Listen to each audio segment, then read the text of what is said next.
For an American aviator in the 1960s, the world was divided into two realities. There was the reality of the sky. Up there, at 20,000 feet, you were a god. You were wrapped in a multi-million-dollar machine, an F-4 Phantom or an F-105 Thunderchief. You traveled at Mach 1. You had air conditioning. You felt invincible. And then there was the reality of the ground, the mud, the heat, the enemy. The distance between being a god and being a prisoner was measured in seconds. It usually started with a warning tone in your headset. The RHAW gear, radar homing and warning, screaming that a radar had locked onto you. Then you saw it. The flying telephone pole. An SA-2 surface-to-air missile launching from the rice paddies below. A cloud of dust, a flash of fire, and then a white contrail racing up to meet you at 3 times the speed of sound. You brake left, you dive. You pull 6 Gs, trying to outturn the missile. Sometimes you make it. Sometimes you don't. The impact of a SAM warhead is catastrophic. The plane doesn't just break, it disintegrates. The cockpit fills with smoke and fire instantly. The controls go dead in your hands. You have one option left. The handles between your legs. Pull. The canopy blows off. The rocket under your ejection seat fires. In a split second, you are kicked out of your technological womb into a 600-mile-per-hour wind stream. The G-force can snap your neck. The wind blast tears your oxygen mask off. Debris shreds your flight suit. And then, silence. The parachute opens. You are hanging in the air, drifting down. You look down, and you see the Red River Valley, the most heavily defended airspace in the history of warfare. And you see them waiting for you. Farmers with pitchforks, militia with old rifles, soldiers running from the tree lines. You are floating down into a hornet's nest. You check your survival radio. You call Mayday. But you know the rescue helicopter, the Jolly Green Giant, is too far away. You hit the ground. The impact often breaks a leg or an ankle. You are crippled. You try to crawl into the bushes. You pull out your .38 caliber revolver. But what is 6 bullets against an entire village? The capture is brutal. You have to understand the anger on the ground. You have just bombed their bridges, their factories, sometimes their homes. You are the air pirate. They strip you. They take your boots, your flight suit, your watch. They beat you. With fists, with rifle butts, with bamboo sticks. They tie your arms behind your back so tight that your elbows touch. The pain is blinding. The circulation cuts off, and your hands turn black.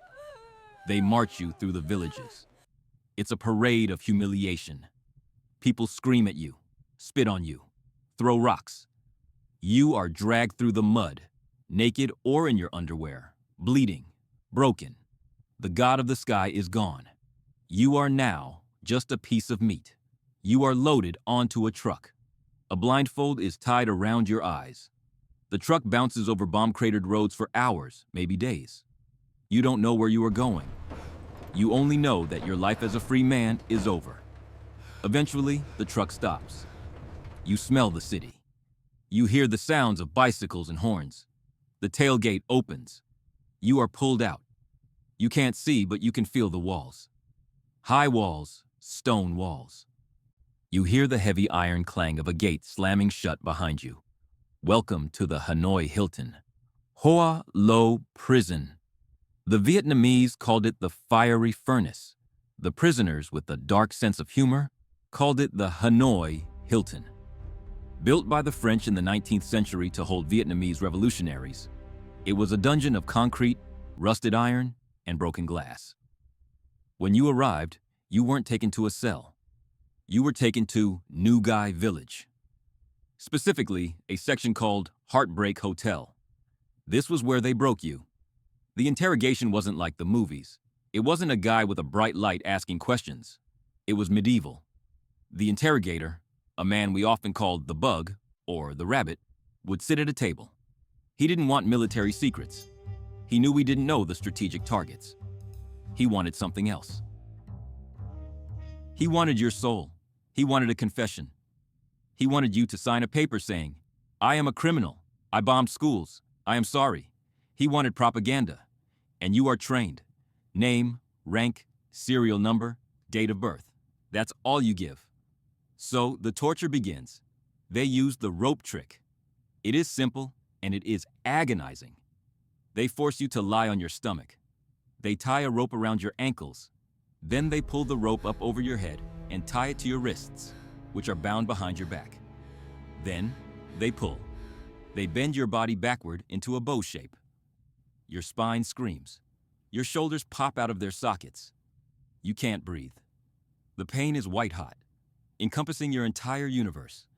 They leave you like that for hours. Blood stops flowing to your limbs. You lose control of your bowels. You hallucinate. The guard comes in every hour. You sign? You sign now? You say no. They tighten the ropes. They beat you with rubber hoses. They lock your legs in iron stocks that are too small, cutting into your flesh until the bone is exposed. This goes on for days. You don't sleep. You don't eat. Eventually, everyone breaks. Everyone. It's not a question of courage. It's a question of biology. There is only so much pain a human body can process before the mind snaps. You sign the paper. You write the confession. And then they throw you into a cell. The cell is tiny, 7 feet by 7 feet. No windows, just a small air vent near the ceiling. A concrete slab for a bed. A bucket for a toilet. And the silence. Solitary confinement. This was the true weapon of the Hanoi Hilton. The pain of the ropes fades. The broken bones heal crookedly. But the isolation eats you alive. You are alone with your thoughts. Alone with your guilt. I broke. I signed. I am a traitor. That thought circles in your head like a vulture. You think about your family back home. Do they know I'm alive? Do they think I'm dead? You stare at the wall. You watch a gecko hunting a fly. That gecko becomes your only friend. You start to lose track of time. Is it day? Is it night?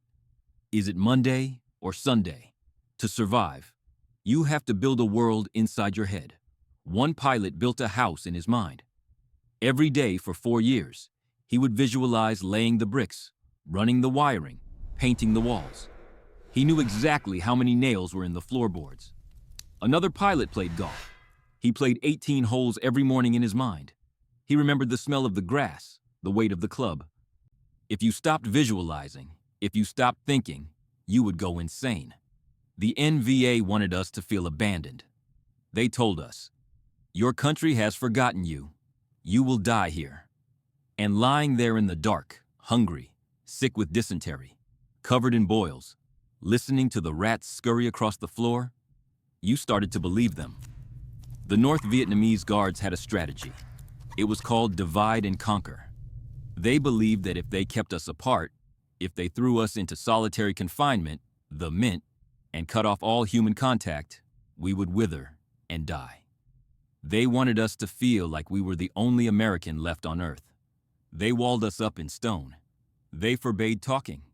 If you were caught whispering to the cell next door, you were beaten. If you were caught singing, you were put in leg irons. They thought they had created a tomb of silence, but they were wrong. They didn't realize that you can lock up a man's body, but you cannot lock up his need to communicate. In the darkest days of 1965, inside the thick, damp walls of the Heartbreak Hotel, a captain named Carlisle Smitty Harris remembered something. Years ago, in a survival school class he had barely paid attention to, an instructor had talked about an old code used by British prisoners in World War II. It wasn't Morse code. Morse code relies on dots and dashes, short and long sounds. You can't make a long sound by banging on a wall. A bang is just a bang.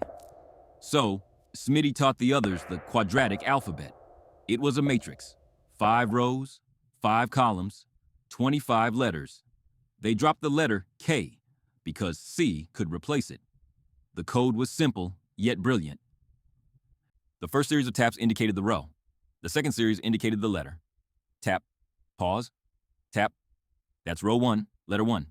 A, tap, pause, tap, tap, tap. That's row 1, Letter 2, B, tap, tap, tap. Pause, tap, tap, tap. That's row 3, letter 3. MAFLQV. Those were the key letters that started each row. You memorized them like a prayer. It started slowly. Smitty whispered it to the guy in the next cell through a crack under the door.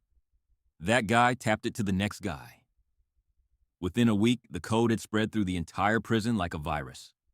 The walls of the Hanoi Hilton, which were supposed to isolate us, suddenly became a telegraph system. We tapped on everything. We tapped with our knuckles on the walls. We tapped with stones on the floor. We swept the courtyard with our brooms in the rhythm of the code. Swish, swish. Swish, swish, swish. We even learned to cough in code. Imagine the scene. A guard is standing right outside your cell door with a rifle. You are lying on your bunk, staring at the ceiling. You hear a faint thump, thump, thump from the wall behind your head. It's the guy next door. He's asking, "Weicho?" You verify the guard isn't looking. You gently tap back with your elbow, masking the sound with your body. JIMHURTLEG.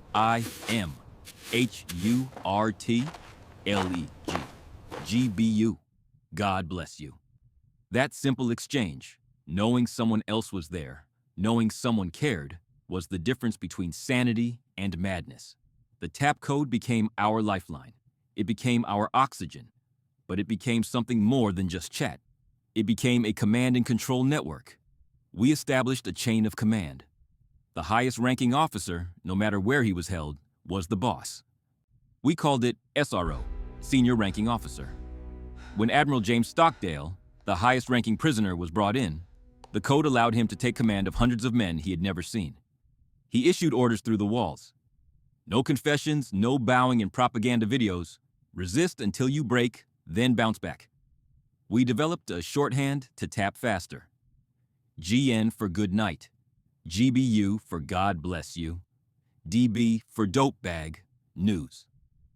When a new guy was shot down and thrown into the Hilton, he was terrified. He thought he was alone. Then, on his first night, he would hear it, the rhythm, shave, and a haircut.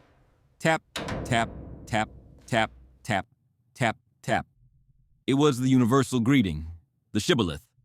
If he tapped back, 2 bits, he was welcomed into the fraternity. By the next morning, the entire prison knew his name, his rank, his squadron, and the latest baseball scores from the States. The guards knew something was happening. They saw our morale improving. They saw us smiling. They tried to stop it. They moved us around. They put extra guards in the corridors. If they caught you tapping, the punishment was severe. They would drag you out and beat you until you couldn't stand.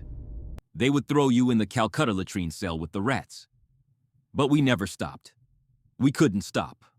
We tapped while they beat us. We tapped with broken fingers.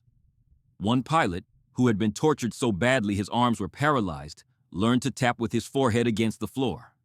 We memorized movies. Guys would tap out the entire plot of High Noon or Dr. Zhivago, scene by scene, line by line. It would take days to tell one movie. It kept our brains alive. We taught each other languages. We taught math. One guy taught a course on thermodynamics through a 12-inch concrete wall. The tap code transformed the Hanoi Hilton from a dungeon into a university. And most importantly, it transformed a group of broken, lonely individuals into a military unit. We were still fighting the war. We weren't flying jets anymore, but we were fighting with our knuckles. Every tap was an act of defiance. Every message passed was a victory against the enemy who tried to erase us. I remember one Christmas Eve. The guards had forbidden any celebration. The prison was dead silent. Then, slowly, a rhythm started on the walls. It wasn't a message. It was a beat. Tap, tap, tap. Hundreds of men in separate cells tapping in unison. We were tapping the rhythm of Silent Night. We couldn't sing, so we played the walls like a drum. The guards ran around in a panic, shouting, banging on the doors, trying to find the source. But the sound was coming from everywhere. It was coming from the soul of the prison. Tears streamed down my face in the dark. I wasn't alone. I was part of a chorus. And in that moment, tapping on that cold stone, I knew we were going to survive. Because as long as we had the code, we had each other. By late 1967, the North Vietnamese prison wardens were furious. Despite the torture, despite the isolation, the American resistance was growing. The tap code was everywhere. The prisoners were organized. The wardens decided to cut off the head of the snake. They identified the 11 most stubborn, most influential, and most defiant leaders. Among them were James Stockdale, Jeremiah Denton, and Sam Johnson. They rounded them up, blindfolded them, and trucked them to a secret facility behind the Ministry of National Defense. It was a small, white-walled courtyard containing tiny, windowless cells. We called it Alcatraz. It was designed for one purpose: to break the leaders, and through them, break the spirit of the other POWs. The conditions in Alcatraz were not just harsh, they were inhumane. The cells were 4 feet wide by 9 feet long, a concrete tomb. But the worst part was the leg irons. In the Hilton, you might get irons for punishment. In Alcatraz, you wore them 24 hours a day, every day, for years. The heavy iron cuffs were rusted. They dug into your ankles. The bar connecting them was solid iron, attached to the concrete floor. You couldn't walk. You couldn't exercise. You could barely turn over in your sleep. Muscles atrophied. Legs shrank to the size of arms. Open sores formed around the ankles and became infected. And yet, even here, in this black hole, they fought back. The story of Jeremiah Denton is the ultimate example of defiance. The NVA wanted to use him for propaganda. They cleaned him up, put him in a fresh uniform, and sat him in front of a television camera. They told him, "Tell the world you are treated well. Tell them you condemn the war." The cameras rolled. A Japanese reporter asked him questions. Denton stared into the bright lights. He knew that back home, intelligence officers would be analyzing every frame of this footage. He answered the questions verbally, saying what the guards forced him to say. But his eyes were doing something else. He stared straight at the lens, and he blinked. Is this real? Blink, blink, We're really blink, leaving. blink. It wasn't a nervous tick. It was Morse code. TORTURE. He spelled out the word torture right under the noses of his captors. When the footage aired in the US, the CIA saw it. The world saw it. For the first time, there was undeniable proof that American POWs were being tortured. Denton paid a heavy price for that. When the guards figured it out later, they beat him until he was nearly dead. But he had won. Then there was James Stockdale, the SRO. The guards told him he was going to be in a movie, a propaganda film to show how lenient the NVA were. They wanted to parade him like a trophy. Stockdale knew that if he appeared on film looking healthy, it would be used to hurt his country. So he decided to make himself unfilmable. He took a wooden stool in his interrogation room, and he started beating his own face. He smashed the stool against his cheeks, his nose, his eyes. He beat himself until his face was a swollen, bloody pulp, his eyes swollen shut. When the guards came in, they were horrified. They couldn't film a man who looked like a monster, so they put a hat on him to cover the bruises. Stockdale took a razor blade he had hidden, and he shaved a strip of hair right down the middle of his head, a reverse mohawk. He looked at the guards, blood streaming down his face, and said, "You can't film me now." They threw him back in the dark. This was the level of resistance in Alcatraz. They used their own bodies as weapons. They accepted pain, mutilation, and starvation as the price of honor. For 2 years, the Alcatraz Gang lived in solitary darkness. But they never broke faith with each other. They tapped on the floor with their shackles. Clank, clank. Are you there? I am here.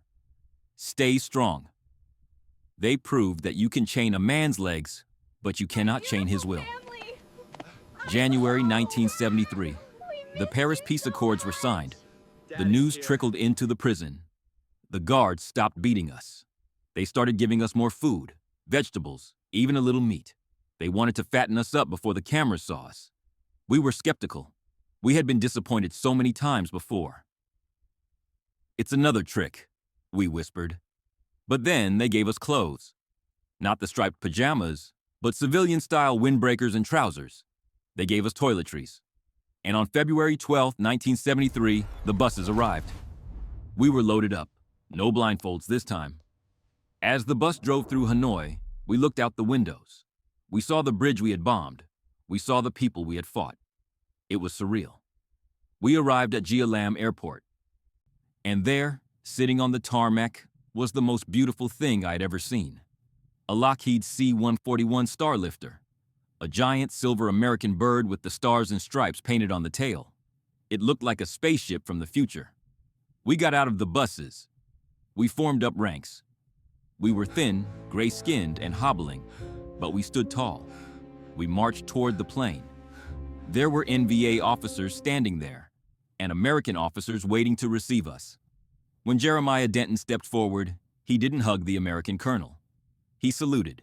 He said, "Sir, Captain Denton reporting for duty."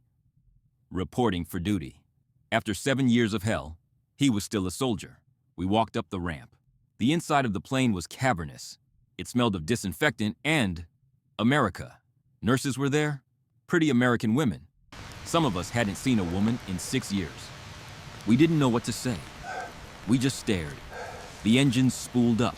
That high-pitched whine was the sound of freedom. The plane taxied and took off. The cabin was silent.